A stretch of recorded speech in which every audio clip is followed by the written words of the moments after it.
Cycle से जाए, चाहे वो गाड़ी से जाए,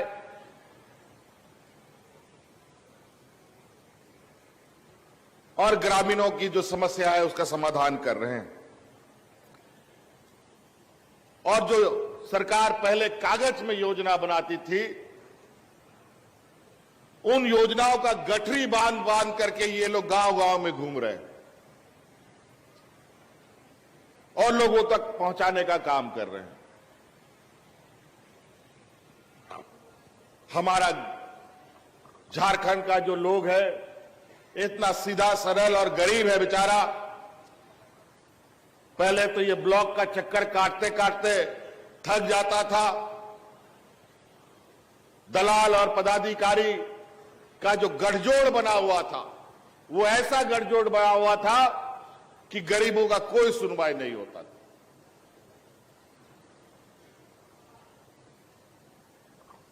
दो 2021 में भी हमने एक और कार्यक्रम चलाया था, आपकी सरकार आपके द्वार। लगभग 6000 से अधिक शिविरें लगाई थी हमने पूरे राज्य में। पंचायत पंचायत, टोला टोला वो शिविर लगा था। लगभग 35 लाख हमारे पास आवेदन आए थे और 35 लाख आवेदनों में 25-30 लाख तो उन्हीं शिविरों में समस्या का समाधान हो गया। जो बचा हुआ था उसको हम लोगों ने हेडक्वार्टर के स्तर पर समाधान किया। और आज बड़ी खुशी की बात है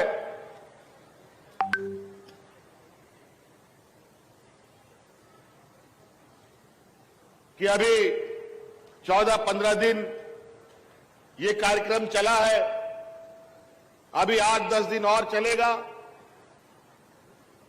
1 महीने का ये हम लोगों ने कार्यक्रम चलाने का निर्णय लिया है। लेकिन 1 महीने के बाद ऐसा नहीं है कि ये योजनाएं बंद हो जाएंगी। 1 महीने के बाद भी ये योजनाएं चलती रहेंगी। लेकिन ये विशेष तौर पर हम लोगों ने ये अभियान चलाया है और आपको सुनकर आश्चर्य होगा, इतने दिनों में अभी तक हमको 25 लाख आवेदन हमारे पास आ चुका है। 25 लाख, और 25 लाख में लगभग 19 लाख आवेदन उन्हीं शिविरों में उनका समाधान कर दिया गया है।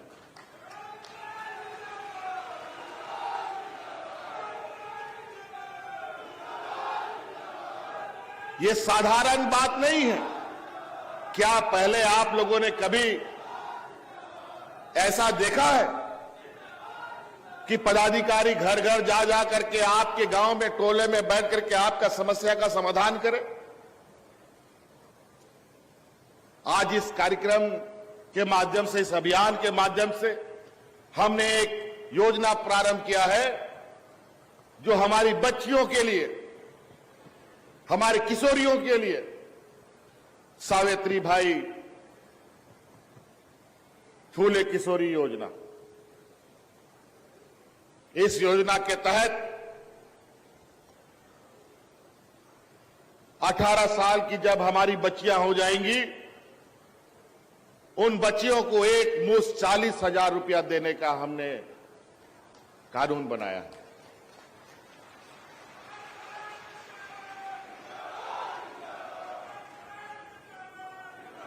और इस योजना के तहत हमने जो संकल्प लिया है कि 9 लाख बच्चियों को हम इसमें जोड़ने जा रहे हैं। और इन 9 लाख में अभी तक हमने 1.5 लाख बच्चियों को तो जोड़ भी लिया है। ये आने वाला समय में ये पूरी तरीके से हम इसको जोड़ने जा रहे हैं। आज हमारे आने वाली पीढ़ी के लिए बेहतर शिक्षा कैसे हो और पीढ़ी दर पीढ़ी हमारी कैसे सुरक्षित रहे, पढ़ा लिखा हो, इसकी पूरी खाका हमने बना रखी है। योजनाबद्ध तरीके से हम आगे बढ़ रहे हैं। सरकार बनते ही हम लोगों ने कई चुनौतियों का सामना किया। सरकार बना, कोरोना आ गया, 2 साल घर में ताला बंद करके हम लोगों को रहना पड़ा। गाड़ी मोटर, हाट बाजार सब बंद हो गया। उस समय तो हम लोग अपना मजदूरों को कंधा में ढो ढो कर लाने का काम कर रहे थे। और जैसे ही कोरोना से बाहर आने का प्रयास हो रहा है, ये सुखाड़ हमारे सर पे नाचना प्रारंभ कर दिया। और ऐसी आपदा गरीबों के लिए, किसानों के लिए बहुत मुसीबत का होता है। और पलामू परमंडल तो ऐसे ही सुखाड़ हमेशा झेलता रहता है। आज इस राज्य में पूरी तरीके से सुखाड़ की स्थिति है और इसको लेकर हमने ये निर्णय भी लिया है। इस राज्य में हम 22 जिलों में 226 प्रखंडों को हम लोग सुखाड़ घोषित कर चुके हैं, जहां पर लगभग 31 लाख किसानों को अग्रिम राहत के रूप में 3,000 रुपया देने का हम लोगों ने निर्णय किया है। और अभी यह शिविर खत्म होगा और इस शिविर खत्म होने के बाद फिर से शिविर लगेगा उन 31 किसानों को चिन्हित करने का, और आप सब लोग उसमें हिस्सा लेने का काम कीजिएगा ताकि हम इस सुखाड़ में आपको राहत दिला पाएं। कई ऐसी चीजें हैं और मैं अपील करना चाहूंगा आप सब लोगों से, यहां जितने गांव देहात से आए हैं, पंचायतों से आए हैं, मोहल्ले से आए हैं, वार्डों से आए हैं, आज सब जगह एमपी है, एमएलए है, विधायक है, मंत्री है, मुखिया है, जिला परिषद है, वार्ड परिषद है, दुनिया भर का हम लोगों का जनप्रतिनिधि लोग है। सबके घर में घुसिए और बोलिए कि हम लोगों को शिविर में जो योजनाएं बट रही है उसका लाभ हमें दिलाओ और उन लोगों को लेके जाओ वहां पर।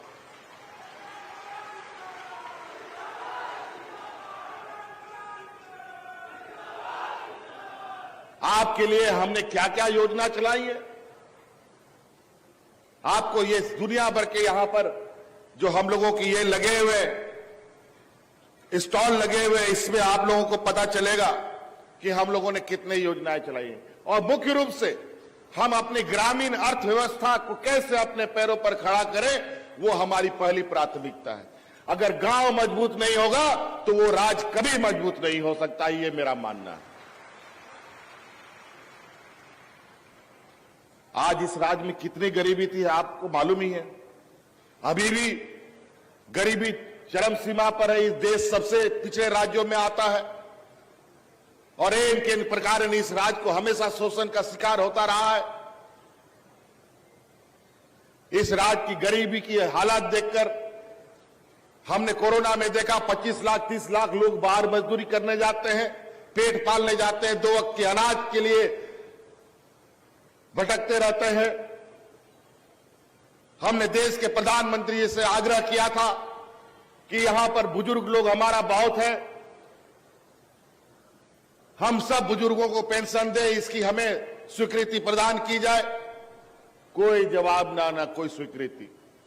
इन लोगों ने हिसाब बना दिया है, इतने से अधिक लोगों को हम पेंशन नहीं देंगे, बुजुर्ग पेंशन, विधवा पेंशन भी इससे अधिक हम नहीं देंगे, विकलांग पेंशन भी इससे अधिक नहीं देंगे। और आज इस राज्य का बुजुर्ग बेचारा पेंशन के लिए ना जाने कितने दलालों के चक्कर में फंस गया, कितना ब्लॉक का चक्कर काटा, पेंशन कभी नहीं बन पाया। लेकिन आज आप गांव में हमको बता दीजिए कौन बुजुर्ग है जिसको पेंशन नहीं मिल रहा है। जो बुजुर्ग को पेंशन नहीं मिल रहा है वो 60 साल का हो जाए, वो ब्लॉक के पदाधिकारी के पास पहुंचे, अगर उसका राशन, उसका पेंशन कार्ड नहीं बनेगा तो वो पदाधिकारी वहीं सस्पेंड हो जाएगा।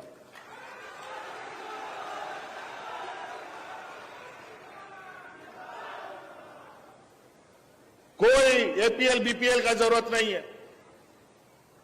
पहले विधवा पेंशन में भी एक उम्र सीमा बांध दिया, एक लिमिट बांध दिया कि इतना उम्र होगा तब पेंशन देंगे, इतना उम्र होगा तब पेंशन देंगे। अजीब हालत है। विधवा होने का कोई समय होता है क्या? कब किसके साथ क्या दुर्घटना घट जाए कौन जानता है।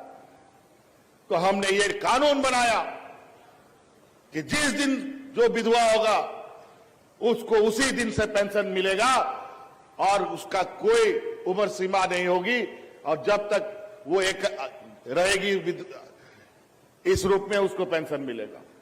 और तो और ये देश का पहला राज्य है जहां सर्वजन पेंशन मिल रहा है, जहां कोई लिमिट नहीं है, हर को पेंशन मिलेगा। जो 60 साल का होगा, जो विधवा होगा, जो दिव्यांग होगा। इसके साथ साथ इस समाज में कई ऐसे खुरापात लोग भी हैं जो समाज को गंदा करने का काम करते हैं।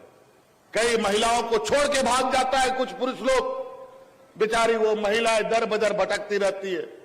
उस एकल महिला को भी पेंशन देने का कानून हमने बना दिया है।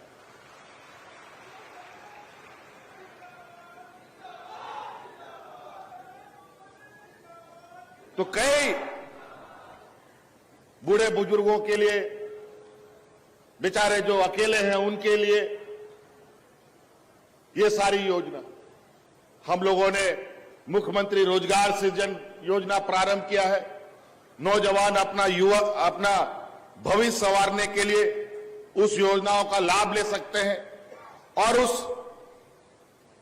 योजना के तहत आप कुछ भी काम कर सकते हैं। सरकार आपको न्यूनतम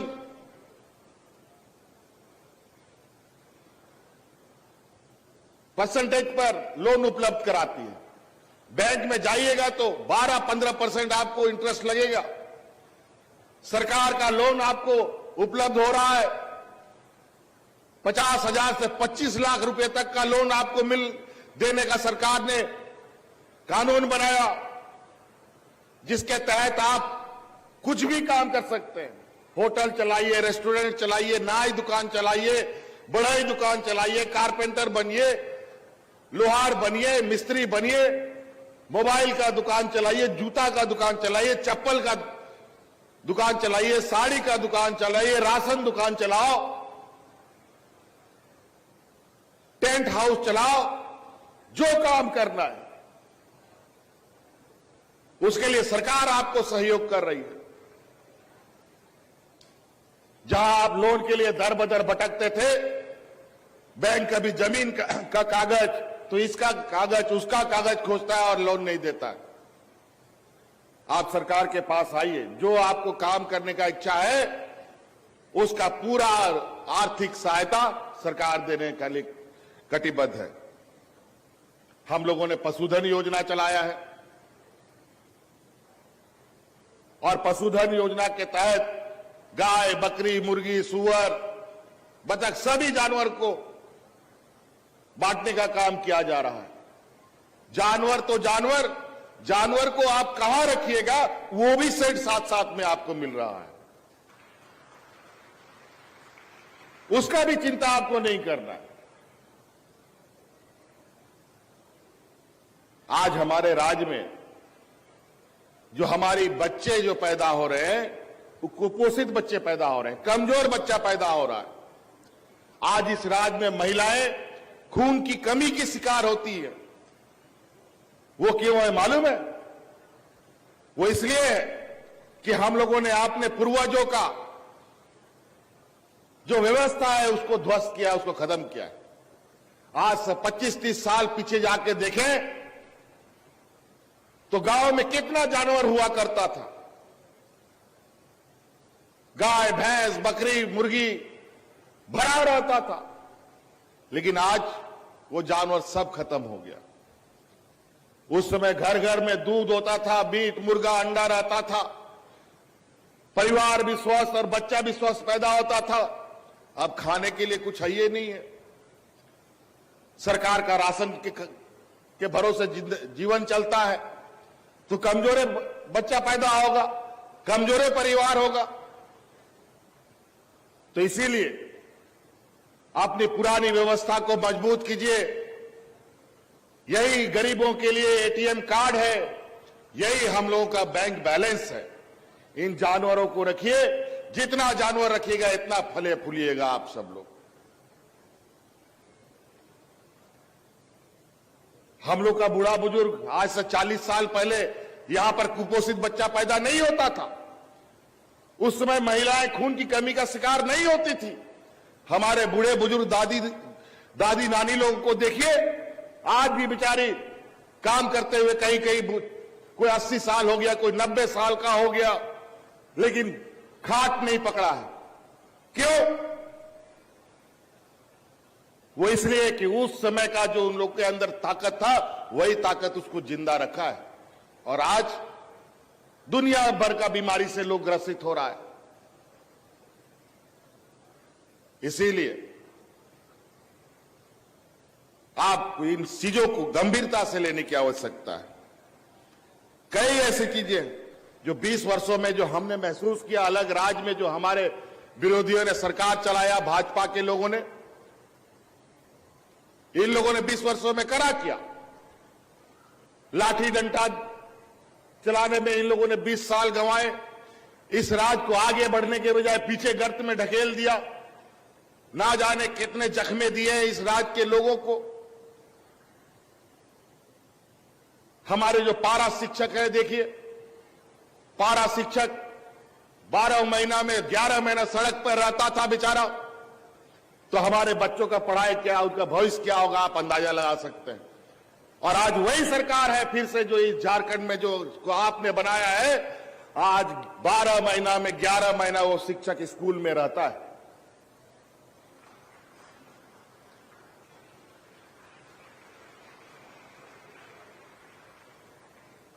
क्यों ऐसा हुआ? क्योंकि उनको कभी इस राज्य के हमारे आने वाले पीढ़ी के बारे में ना कोई चिंता करनी थी, ना उसको कोई लेना देना था। आज हम अपने बच्चों के लिए, जहां आप प्राइवेट स्कूल का सपना देखते हैं, काश हमारा प्राइवेट स्कूल जैसा हमारा भी स्कूल होता, इंग्लिश मीडियम स्कूल होता, सीबीएसई स्कूल होता, और हम अच्छा पढ़ाई कर लेते। आप चिंता मत कीजिए, आज हम अपने गरीब बच्चों के लिए भी प्राइवेट स्कूल से भी बेहतर स्कूल बनाने का काम कर रहे हैं। और उसका आधारभूत संरचना का काम चल रहा है, बहुत जल्द वो भी पूरा होने वाला है। कब पूरा होने वाला है जी वो सब? कब तक पूरा होगा स्कूल? 15 नवंबर को, अभी कुछ स्कूल तो अभी 15 तारीख को पूरा हो जाएगा। और तो और वो पूरा इंग्लिश मीडियम सीबीएसई का होगा। और जो उसमें शिक्षक लोग रहेंगे, जो प्रिंसिपल रहेगा, जो टीचर रहेंगे, उन सभी टीचरों का ट्रेनिंग अभी हम लोग आईआईएम में करा रहे हैं। और हमारी बच्चियां, हमारे बच्चे उन स्कूलों में मुफ्त पढ़ाई करने का काम करेगा। आपको भी प्राइवेट स्कूलों का मुंह देखने का जरूरत नहीं है, जहां बड़ा बड़ा फीस लगता है। जब तक हम नींव मजबूत नहीं रखेंगे, तो पेड़ कभी मजबूत नहीं खड़ा हो सकता। तो हमारे बच्चे बच्चियां हम लोगों का जड़, हम लोगों का नींव है। हमें उनको हर हाल में मजबूत रखना होगा, ताकि आने वाला पीढ़ी मजबूती से इस राज्य का नेतृत्व करे, आगे अपना इस राज्य को आगे ले जाने का काम करे। आज सभी इस राज्य में छात्रावास जितने भी हम लोगों के बने, जहां कल्याण विभाग से हमारे हॉस्टल्स बने हैं, बनने के बाद कभी उसमें कोई झाड़ू पोछा नहीं हुआ, ना रंग पोचौड़ा हुआ। और आज देखिए कल्याण विभाग के हॉस्टलों को 5 स्टार होटल जैसे चक-चक करना प्रारंभ कर दिया है। क्योंकि यहां के गरीब, आदिवासी, दलित, पिछड़ा बच्चा तो उन्हीं जगह पर जाके बेचारा पढ़ेगा। कहां बड़ा बड़ा पैसा देकर के पढ़ सकता है? नहीं पढ़ सकता। क्योंकि इस राज्य के आदिवासी, दलित, पिछड़ों के प्रति तो वैसे ही भाजपा के लोगों को चिढ़ मचा रहता है। उनको हे दृष्टि से देखने का इनका हमेशा से सोच रहा है। यहां पलामू में भी हम लोगों ने एक घटना सुना था। यहां कोई जमीन को विवाद को लेकर के यहां के मुसलमान और महादलित के नाम पर इन लोगों ने राजनीति शुरू की थी। पूरा अफवाह उड़ाया गया, व्हाट्सएप, फेसबुक, सोशल मीडिया कराया गया, अखबारों में, मीडिया में बड़े बड़े इन लोगों के तो पत्रकार, एडिटर, बड़े बड़े बौद्धिक लोग एडिटर के रूप में काम करते और छापने का काम करते। आज मुझे जानकारी मिली है उनके परिवार लोग को भी यहां बुलाया गया है, जिनको जमीन को लेकर चिंता थी, आज उनको पट्टा देने का काम अभी इस मंच से किया जाएगा।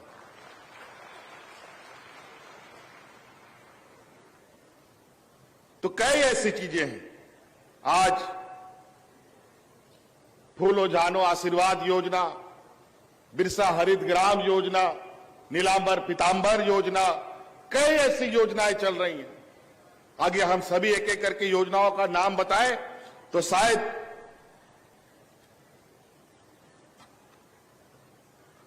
आज दिन भर भी कम पड़ेगा। आज आपके इस पलामू प्रमंडल में जहां हमेशा सुखाड़ की स्थिति थी, आपको मालूम होना चाहिए आपके इस क्षेत्र में 6 मेगा लिफ्ट बड़ा बड़ा सिंचाई परियोजना का काम चल रहा है। क्यों 20 साल में नहीं बन पाया? अभी तेजी से काम चल रहा है, अभी इसकी समीक्षा की जाएगी।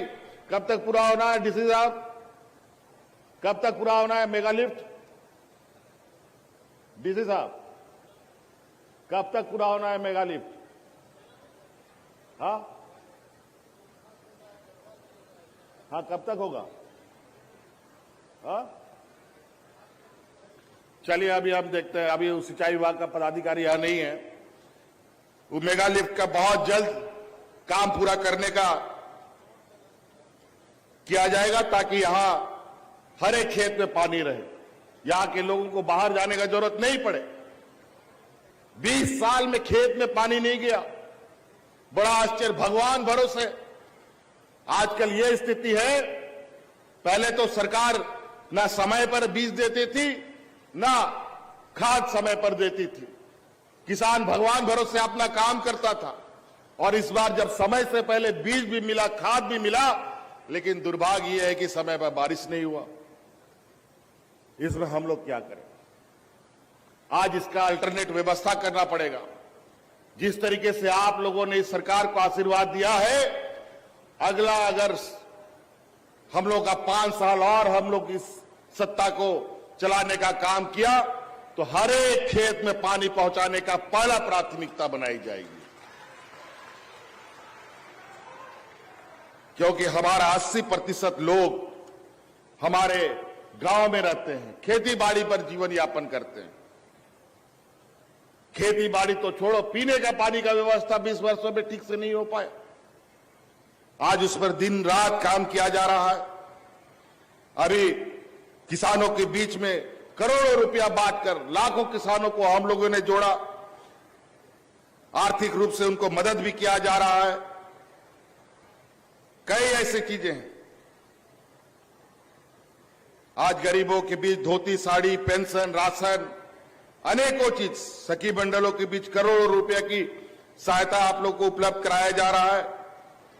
आज इन कामों को देखकर, ऐसे शिविरों को देखकर, इस तरीके से गांव के लोगों का उत्साह देखकर हमारे जो विरोधी पार्टी लोग हैं इनका बुखार चढ़ गया है और एन केन पर कारण लगे हैं इस सरकार को हिलाने डुलाने में, सरकार को गिराने में, सरकार को इधर से उधर डराने में, धमकाने में। राजनीतिक रूप से नहीं सक रहे हैं तो संवैधानिक संस्थाओं का दुरुपयोग कर रहे हैं।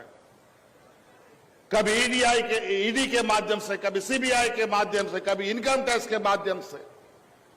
बड़ा विचित्र बात है।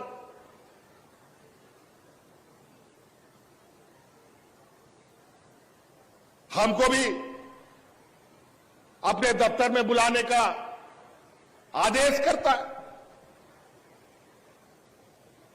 कल चिट्ठी देता है और बोलता है आज आ जाओ। क्या हम लोग संवैधानिक पदों पर नहीं बैठे? क्या चोर उचक्के हम लोग दिखते हैं क्या इनको? आज इनको तकलीफ इसलिए है कि आज गरीबों को जो आंसू आपने दिया है, उन आंसू को पोंछने का काम ये सरकार कर रही है, इसीलिए इनको तकलीफ है।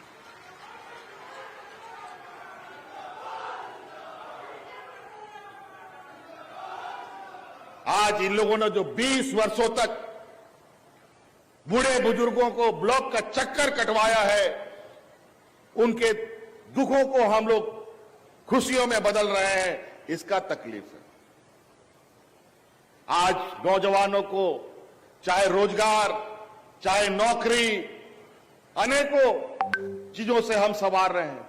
आज देखिए बच्चियां यहां पर आई है, आज इन बच्चियों का भविष्य सुरक्षित करने में सरकार लगी है। आपको सुनकर आश्चर्य होगा कि हमारे इस बार जेपीएससी में जो हम लोगों ने बच्चों को नियुक्ति दिया, लगभग 250 बच्चे इसमें बीडीओ, सीओ, कलेक्टर बनकर के तैनात हैं अलग अलग जगहों पर, और उसमें से 30-35 बच्चे ऐसे बच्चे थे, बच्चियां थी, कोई आंगनबाड़ी सेविका सहायिका की बच्ची, कोई किसान का बच्चा,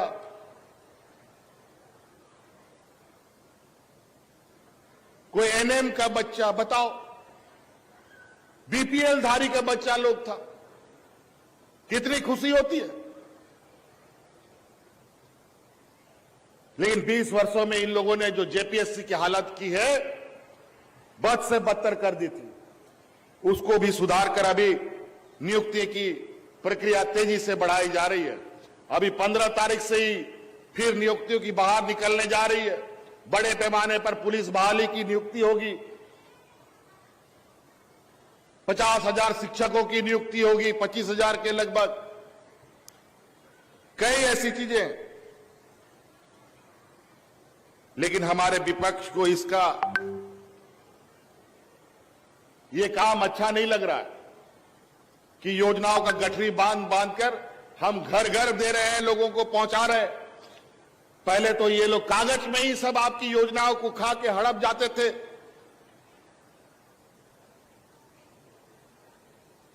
योजना मिलेगा कहां से, गरीब को राहत मिलेगी कहां से। आज भी कार्रवाई चल रहा है, आज भी हमारे कई सत्ताधारी विधायकों के यहां छापा पड़ रहा है। और मजेदार बात है, वो छापा भी पड़ रहा है, और छापा में जाने वाला जो आईटी पदाधिकारी है, जो भी जांच पदाधिकारी लोग हैं, वो भारतीय जनता पार्टी का गाड़ी में जा करके छापा मार रहा है। कमाल का बात है, क्या बात है। इतना काला करके ये घूम रहे हैं अपना मुंह, और संवैधानिक संस्थाओं का चोला पहन करके देश का जनादेश, राज का जनादेश को ये लोग ठेंगा दिखाने का काम करता है। इसलिए गांठ बांध लीजिए इस लोकतंत्र में। इस देश के जनता के पास बहुत बड़ा ताकत होता है। वो चुनाव का ताकत होता है, वोट का ताकत होता है। ऐसे सामंती सोच वालों को पहचान के रखिए, जो आपके अधिकारों को लूट लूट कर अपना घर भरने का काम करता है। इनके व्यापारी मित्र लाखों करोड़ों रुपया लेकर के विदेश भाग जाता है। बेचारा यहां किसान का अनाज खराब हो जाता है, बेचारा जो लोन नहीं चुकता कर पाया, उसको जेल में भेजने का काम करता है।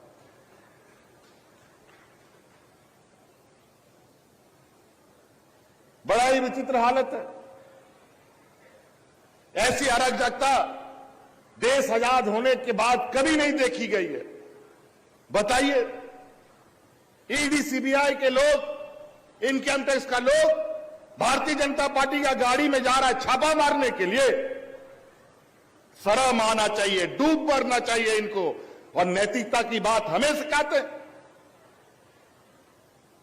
ये नोटिस देकर के आदिवासी, दलित, पिछड़ों को बेइज्जत करने का काम करते हैं। इनको पछता नहीं है कि एक आदिवासी नौजवान इस राज्य के गरीबों के लिए काम कर रहा है। इनको पता है कि आदिवासी, दलित, पिछड़ा जब मजबूत होगा तो आने वाला समय में किस पर राज करेगा। तो इसलिए इन सब चीजों को समझना पड़ेगा कि आज के हालात में इनकी जो सोच है, इनकी जो बेशर्मी है, इतने नीचे स्तर तक जा चुकी है जिसका अंदाजा आपको नहीं है। राजनीतिक ये में अखाड़े में ये नहीं सकते हैं, और यही दर्द, यही घाव की वजह से इनकी डबल इंजन की सरकार को आप लोगों ने उखाड़ कर 2019 में बाहर फेंकने का काम किया। नहीं तो 20 साल तो आशीर्वाद मिला ही था। क्या हुआ? धोखा, फरेब, लूट और अपना पाप का टिकरा आज हम लोगों के ऊपर फोड़ना चाहता है। ऐसा होता है क्या?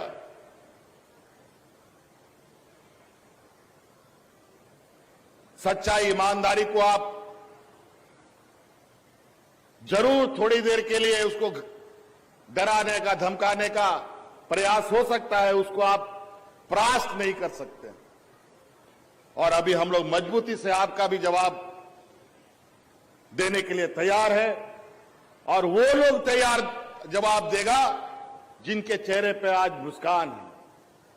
आज चाहे सरकारी पदाधिकारी हो, चाहे पुरानी पेंशन हो, चाहे बुजुर्ग पेंशन हो, चाहे पारा शिक्षक हो, आंगनबाड़ी हो, सभी लोगों को। तो इसलिए साथी, हम इन सभी लोगों का जो खुराफाती सोच है, जो षड्यंत्रकारी सोच है, ये लुटेरे हैं, ये आपके जेब से कैसे पैसे लूट लेंगे आपको पता भी नहीं चलेगा। आज महंगाई आसमान छू गया, महंगाई बेलगाम घोड़े की तरह आगे बढ़ रहा है। ये किसी से छुपा है क्या? ये लोग ऐसे बेईमान लोग हैं, नमक भी 100 रुपया 150 रुपया किलो बेचवा देता है। बाकी चीजें, तेल पानी तो छोड़िए, हर चीज, पढ़ाई महंगा, कपड़ा, जूता, चप्पल, किताब, कॉपी, कलम, राशन सब महंगा हो गया, साग सब्जी सब महंगा।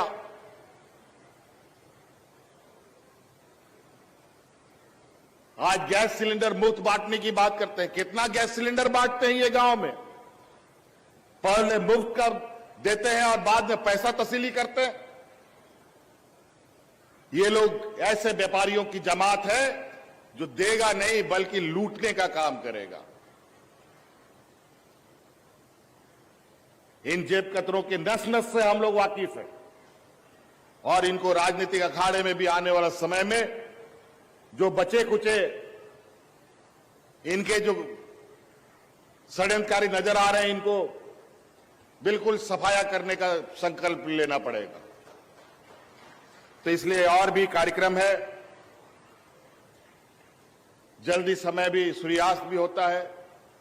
मैं और ज्यादा नहीं कहते हुए, आपके यहां पर आदिवासी बहुल राज्य है, कभी भी आदिवासी के प्रति इनकी कोई संवेदना ही नहीं दिखी।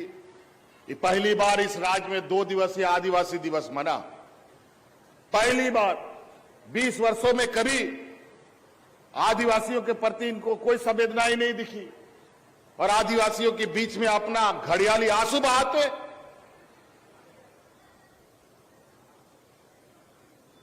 आज इस पलामू प्रमंडल में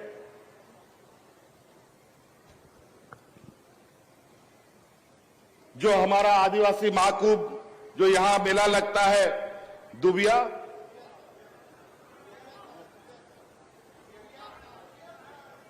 घाट मेला लगता है शायद, यहां पर उसको भी सरकार ने राजकीय मेला घोषित कर दिया है। अब और भी इसका भव्यता बढ़ेगा।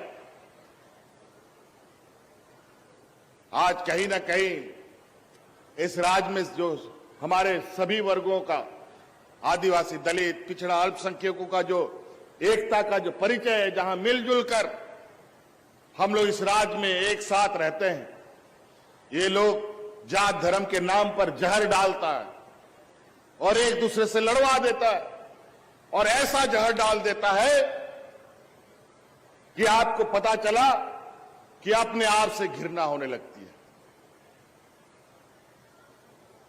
बड़ा ही विचित्र है। इन लोगों ने समाज को अस्त व्यस्त कर दिया। जहां देखो वही जात धर्म के नाम पर और इनका भ्रष्टाचार का जो आलम है। अभी आपने लोगों ने देखा गुजरात मॉडल का हाल क्या हुआ। गुजरात में एक पुल ऐसा टूटा जो अभी तो 100-150 लोगों की मरने की बात है, जो रिकॉर्ड कह रहा है। मुझे नहीं लगता कि 200-300 लोगों से अधिक कम मरा होगा। और नैतिकता सिखा रहे हैं दूसरे राज्य के मंत्रियों को, मुख्यमंत्रियों को इस्तीफा दे देना चाहिए।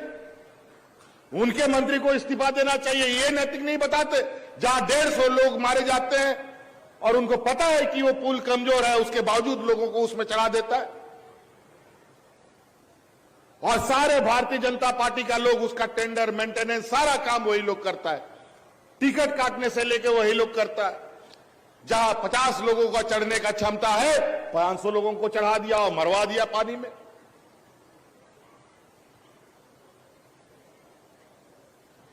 ये लोग लाशों पर भी राजनीति करते हैं और अपना इस काला मुंह को छुपाने के लिए कभी सोनिया गांधी, कभी राहुल गांधी जी को ईडी का, सीबीआई का संबंध करेंगे, कभी मनीष सिसोदिया को, कभी अरविंद केजरीवाल को, कभी ममता बनर्जी को, कभी केसीआर जी को, अनेकों लोगों को।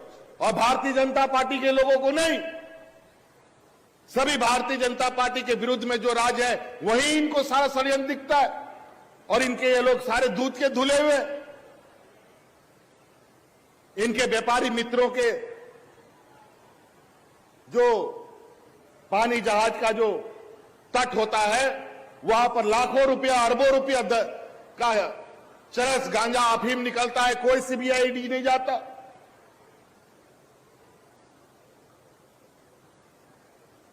बेचारा यहां किसान 5,000, 10,000 रुपया लोन ना चुकता कर पाया तो दूसरे दिन पुलिस का और कोर्ट का नोटिस हाजिर हो जाता है। बड़ा ही विचित्र। अब ये लोग राजनीतिक ताकत से नहीं, संवैधानिक ताकत के बल पर राज करने का मनसा बना रहे हैं। लेकिन मैं बता देना चाहता हूं, यह देश वीर सपूतों का देश है और झारखंड के कोने कोने में तो अनेकों वीर विद्यमान हैं। इस गलतफहमी में ना रहे कि बाबा भीमराव अंबेडकर के द्वारा जो लिखा गया संविधान, इस देश के लोगों ने, जनता ने अपने बल पर इस लोकतंत्र को खड़ा किया है। इस लोकतंत्र के साथ मजाक करने वाले लोग कभी नहीं जी सकते, न कभी बच सकते हैं। इसका मुंहतोड़ जवाब हर एक 5 साल में इनको देना पड़ेगा।